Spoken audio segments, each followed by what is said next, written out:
जय श्री कृष्णा दोस्तों। श्री कृष्ण के द्वारा कालिया दमन लीला। श्री कृष्णा ने बचपन में कई लीलाएं दिखाई और उन्हीं लीलाओं में से एक है कालिया नाग का दमन।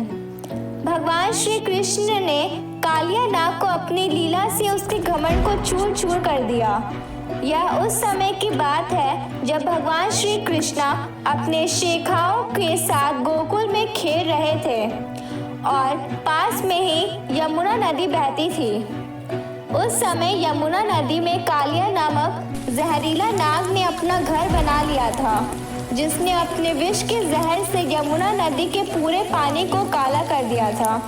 उस पानी को पीकर गांव के कई पशु पंछी मरने लगे थे। एक बार बाल कृष्णा अपने दोस्तों के साथ वही खेल रहे थे कि खेलने के दौरान अचानक से उनकी गेंद यमुना नदी में गिर गई। गेंद को वापस लाने के लिए भगवान श्री कृष्ण यमुना नदी में कूद पड़े। हालांकि उनके सखाओं ने उन्हें बहुत रोका। भगवान श्री कृष्ण ने किसी की बात नहीं मानी और नदी में छलांग लगा दिए।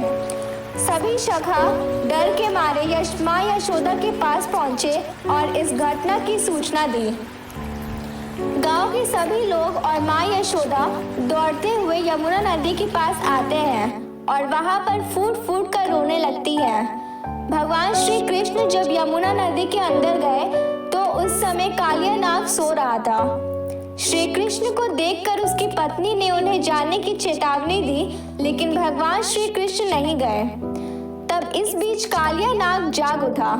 भगवान कृष्ण ने कालिया नाग को यमुना नदी से प्रस्थान करके इस विष मुक्त करने के लिए कहा, लेकिन कालिया नाग नहीं माना और वह अपने विशाल फन के साथ भगवान श्री कृष्ण पर हमला करने के लिए आगे बढ़ा।